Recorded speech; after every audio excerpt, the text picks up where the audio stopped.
Hello everyone, welcome to my YouTube channel math with Reena ma'am. कैसे हैं आप सब?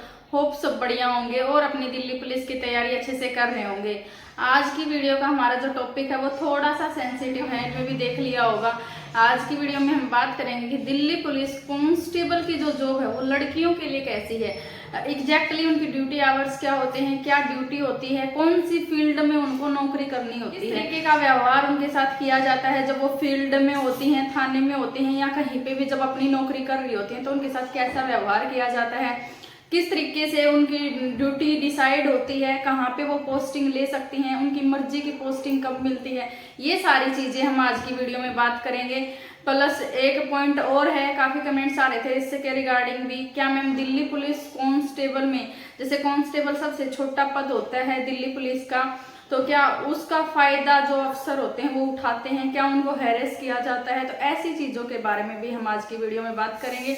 जो दिल्ली पुलिस कांस्टेबल की फीमेल एस्पिरेंट्स हैं, स्पेशली ये वीडियो उन लोगों के लिए है, तो वीडियो में एंड तक बने रहें, वीडियो को स्किप मत करना। आपको जो डाउट्स हैं आपको इस भर्ती से रिलेटेड या जॉब प्रोफाइल से रिलेटेड, ये वीडियो देखने के बाद आपके सारे डाउट्स क्लियर हो जाएंगे। चलिए शुरू करते हैं हमारी आज की वीडियो। सबसे पहले हम बात करते हैं कि हमें जो पोस्टिंग है वो कैसे मिलती है। देखो, हमारी ट्रेनिंग दो जगह होती है। जो फीमेल कांस्टेबल्स होती हैं दिल्ली पुलिस की, उनकी ट्रेनिंग दो जगह होती है, एक तो द्वारका में, एक झाड़ोदा में। तो जो ट्रेनिंग टाइम है उसमें सिक्योरिटी का 1% भी ऐसा नहीं होता कि हाँ यहाँ पे सिक्योरिटी को लेके थोड़ा सा भी लापरवाही बरती गई हो। तो जो फीमेल ट्रेनीज होती हैं उनको पूरा जो ट्रेनिंग टाइम होता है उसमें हमारी सिक्योरिटी का पूरा ध्यान रखा जाता है। 1% भी किसी भी तरह की लापरवाही नहीं बरती जाती, तो वहां पे 100% हमारी सेफ्टी रहती है। तो ट्रेनिंग में हमें 1% भी किसी भी चीज से डरने की जरूरत नहीं है। वहां पे एक एक चीज का ध्यान रखा जाता है। हमारे पूरा जो एरिया होता है जहाँ पे हम लोगों को रखते हैं, हमारे जो बैरिक्स हैं या फिर जैसे द्वारका में हमें फ्लैट्स में रखा जाता है, तो जो हॉस्टल में वार्डन्स रहते हैं सेम वैसे ही हमारे साथ भी वार्डन रहते हैं। जो दिल्ली पुलिस के स्टाफ से ही होती हैं फीमेल्स, वो हमारे साथ रहती हैं, 24/7 रहती हैं। वो चाहे संडे है चाहे नाइट है, हर टाइम पे वो हमारे साथ रहती हैं। जब भी हमें कोई भी जरूरत होती है तो हमें उनको बोलना होता है, वो हमारे साथ जाएंगी, हमें चाहे जहां भी जाना है। तो ट्रेनिंग में तो सेफ्टी पर्पज से कोई इश्यू नहीं है, ठीक है। बात आती है जब हमारी पासिंग आउट हो जाती है तो हमें जो पोस्टिंग मिलती है वो कैसे मिलती है। जो हमारी पहली पोस्टिंग होती है वो हमारी पीएचक्यू से अपने आप आती है। उस टाइम पे हम विलिंग नहीं देते हैं। वो जो पोस्टिंग होती है वो हमारी प्लाटून के हिसाब से आती है। जैसे कुछ प्लाटून को किसी डिस्ट्रिक्ट में भेज देते हैं, कुछ प्लाटून को किसी डिस्ट्रिक्ट में भेज देते हैं।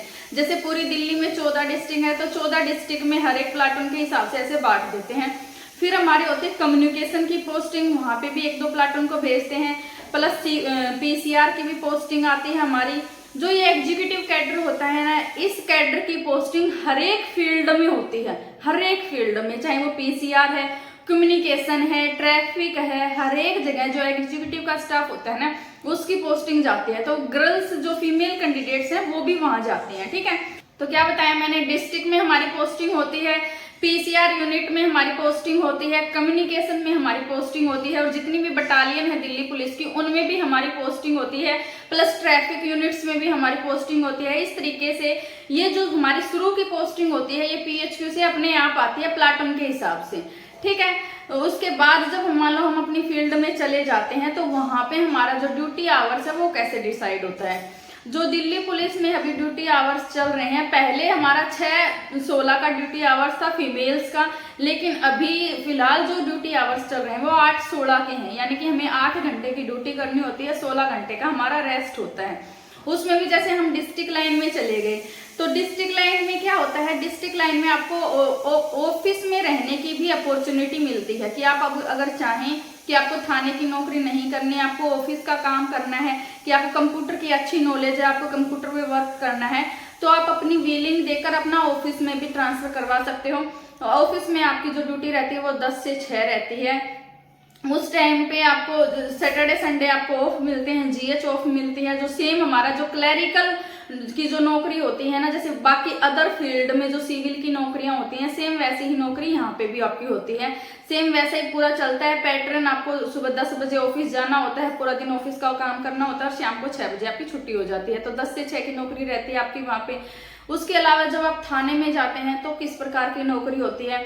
जब आप थाने में जाते हैं तो जो महिला कांस्टेबल हैं, कांस्टेबल महिला सिपाही हैं, उनकी नौकरी की मैं बात कर रही हूँ यहाँ पे, उसके ऊपर की बात नहीं कर रहे हैं हम यहाँ पे, सिर्फ कांस्टेबल की जो हमारी नौकरी होती है वो किस प्रकार से होती है उसके बारे में आपको मैं बता रही हूँ।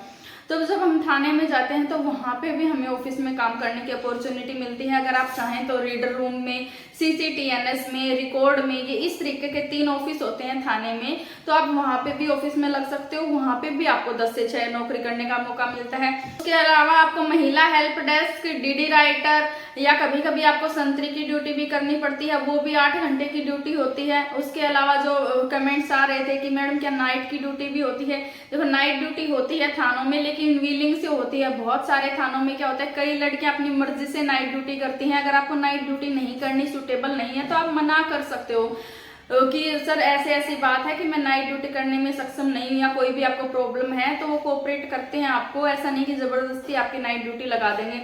प्लस अगर आपकी नाइट ड्यूटी लगती भी है तो आपको थाने से बाहर नहीं भेजा जाता है, आप थाने में ही रिजर्व रहते हो। वहां पे आपको लेडीज रूम होता है, आप लेडीज रूम में बैठ सकते हो, DO में बैठ सकते हो, DO में भी स्टाफ रहता है। DO में 24/7 आपके CCTV कैमराज लगे होते हैं, तो वहां पे भी सेफ्टी पर्पज का कोई इशू नहीं होता। दूसरी बात, जो कमेंट्स आ रहे थे कि क्या कांस्टेबल जैसे छोटा पद है तो क्या इसका फायदा अफसर उठाते हैं, बिल्कुल भी ऐसा नहीं होता। ये सारे रूमर्स हैं कि हाँ आप हम कांस्टेबल के पद पे हैं इसलिए हम लोगों का फायदा उठाया जाता है अफसर के द्वारा, चाहे वो सब इंस्पेक्टर है, थाने का SHO है, या और अपर रैंक के हैं, तो उनके द्वारा ऐसा कुछ भी नहीं होता। सब अपनी अपनी नौकरी करते हैं, सबको अपनी नौकरी से प्यार होता है। क्योंकि ऐसी चीजें क्या होता है, अगर मान लो कोई फीमेल किसी भी अफसर की कंप्लेंट करती है ऐसी चीजों को लेकर, तो उसकी नौकरी तक खराब हो सकती है ना। तो ऐसा नहीं होता कि आप सोचो कि हम कांस्टेबल हैं तो हमें गंदी नजरों से देखा जाता है, या हमारे साथ मिसबिहेव किया जाता है, हमको अच्छी नजरों से नहीं देखा जाता। हर एक डिपार्टमेंट में कुछ 1-2% लड़कियां, मैं यहाँ पे इसलिए मेंशन कर रही हूँ क्योंकि लड़कियां खुद ऐसी होती हैं जो ऐसा व्यवहार रखती हैं, हर किसी से कैसी भी बात करना, वो 1% की वजह से ना पूरा डिपार्टमेंट बदनाम होता है। ऐसा कुछ नहीं होता कि हाँ हम सबको एक नजर से देखते हैं, बिल्कुल भी नहीं। अगर आप सही हैं, अगर आप अपनी नौकरी टाइम टू टाइम कर रही हैं, आप अपना काम अच्छे से कर रही हैं, जो काम आपको मिला है आपने पूरा प्रॉपर तरीके से किया है, तो किसी की इतनी हिम्मत नहीं है कि वो आपको तू या कुछ भी कह के बोल दे। तो आप अपनी अगर नौकरी इज्जत से करना चाहते हैं तो आपकी जो वैसे सेफ्टी पर्पज है कि हाँ आपको कुछ इस तरीके से कोई गलत बोले, तो वो बिल्कुल भी नहीं होता, कहीं पे भी नहीं होता दिल्ली पुलिस के किसी भी फील्ड में। तो मेरे को नौकरी करते हुए 5 साल हो गए, तो मैं अपने एक्सपीरियंस से बता रही हूँ। मैंने 5 के 5 साल ऑफिस में नौकरी करके निकाल दिए। आज तक किसी ने मेरे को ऐसे नहीं कि हाँ किसी ने भी मोलेस्ट या हैरेस करने का ट्राई किया हो। जब तक हम ठीक हैं तो किसी की इतनी हिम्मत नहीं होती कि वो हमें कुछ भी बोल दे। लेकिन जब हम थोड़ा सा भी ढील देते हैं तो वो तो हर डिपार्टमेंट में ही चलता है, वो पुलिस है, चाहे डॉक्टरी लाइन है, चाहे कोई भी लाइन है, टीचिंग लाइन में भी ऐसा ही होता है। जब आप ढील दोगे तो लोग उसका फायदा उठाएंगे, लेकिन अगर आप ढील नहीं देते हो, आप बिल्कुल अपने तरीके से रहते हो, अपनी नौकरी टाइम टू टाइम करते हो, अच्छे से अपना व्यवहार रखते हो सबके साथ, तो कोई भी आपको गलत तरीके से ना तो बात करेगा ना गलत तरीके से देखेगा। तो ऐसा नहीं है कि हाँ लड़कियां जो दिल्ली पुलिस की तैयारी कर रहे हैं, जो एस्पिरेंट्स हैं, वो इस चीज को घबराएं कि हाँ पता नहीं दिल्ली पुलिस की नौकरी कैसी होगी। तो दिल्ली पुलिस की नौकरी का जो स्टैंडर्ड है वो अच्छा है, वहां पे आपको सेफ्टी पर्पज से कोई भी इशू नहीं होगा, ठीक है। ट्रैफिक यूनिट्स में और ये जो बाकी जगह पोस्टिंग मिलती है, ये शुरू में तो हमें VHQ की तरफ से मिलती हैं, लेकिन इसके बाद अगर आप वहाँ पे नौकरी करना चाहें तो वहाँ पे भी आप अपना ट्रांसफर करवा सकते हैं, आप अपनी विलिंग से अपना ट्रांसफर करवा सकते हैं। दिल्ली पुलिस ने अब तो ऐसा कर रखा है कि जो फीमेल हैं उनको अपनी मर्जी की जो होम डिस्ट्रिक्ट है वहाँ पे उनका ट्रांसफर कर देंगे। जैसे उन्होंने बोल रखा है कि जो फीमेल कैंडिडेट्स हैं, जो फीमेल्स हैं दिल्ली पुलिस की, उनको उनकी मर्जी के हिसाब से पोस्टिंग मिलनी चाहिए, क्योंकि उनको अपने बच्चे पालने होते हैं। तो इस तरीके से वो लीनियंट है इस चीज को लेके। तो हमें अपनी मर्जी की ही पोस्टिंग मिलती है, मर्जी की हम ड्यूटी कर सकते हैं। चाहे हमें ऑफिस की ड्यूटी करनी है तो हम ऑफिस की ड्यूटी कर सकते हैं, हमें थाने की ड्यूटी करनी है तो थाने की ड्यूटी कर सकते हैं। थाने में भी अगर हमें जनरल ड्यूटी करनी है, जैसे हेल्प डेस्क की, हेल्प डेस्क का क्या काम होता है, जैसे कोई भी महिलाएं आती हैं, जो भी लेडीज आती हैं थाने में, हमें सिर्फ उनको डील करना होता है। हमें किसी भी प्रकार से जेंट्स की डीलिंग नहीं करनी होती, चाहे थाने में 100 लोग आ जाएं कंप्लेनेंट, तो हमें उनकी डीलिंग नहीं करनी होती। जो सिर्फ फीमेल कंप्लेनेंट्स आते हैं, हमें सिर्फ उनकी डीलिंग करनी होती है, उनकी बात सुननी होती है, उनकी बात ऊपर तक पहुंचानी होती है। तो हमारी जो पूरी डीलिंग रहती है वो लेडीज की ही रहती है। तो ऐसा भी नहीं कि हाँ हमें जो मेल कंप्लेनेंट्स हैं उनको हैंडल करना होता है, उनकी कंप्लेंट सुननी होती है, नहीं। हमें सिर्फ जो फीमेल्स आती हैं थाने में सिर्फ उनकी ही बातें सुननी होती हैं, उनको नोट करना होता है, उनको ऊपर तक पहुंचाना होता है, बस यही हमारा काम रहता है। संतरी की ड्यूटी 8 घंटे की होती है, वो लॉकअप के आगे लगती है, उसके साथ वेपन के साथ लगती है। तो उसमें सिर्फ हमें बैठे रहना होता है, हमें सिर्फ निगरानी रखनी होती है, तो वहाँ पे भी हमें कोई काम नहीं करना पड़ता। और जो डीडी राइटर की ड्यूटी होती है उसमें हमें डीओ के साथ एज ए हेल्पर काम करना होता है, जैसे जैसे वो बताते हैं वो हमें कंप्यूटर में एंट्रियां करनी होती हैं। तो ये काम होते हैं हमारे फीमेल कांस्टेबल्स के। अगर आप ऑफिस में लगते हो तो ऑफिस में तो हर तरीके के काम होते हैं, जो भी पेपर वर्क रहता है, कंप्यूटर वर्क रहता है, तो उस तरीके का काम हमें करना होता है। तो सिर्फ ये 4 नौकरियां हैं जो फीमेल्स को करनी होती हैं।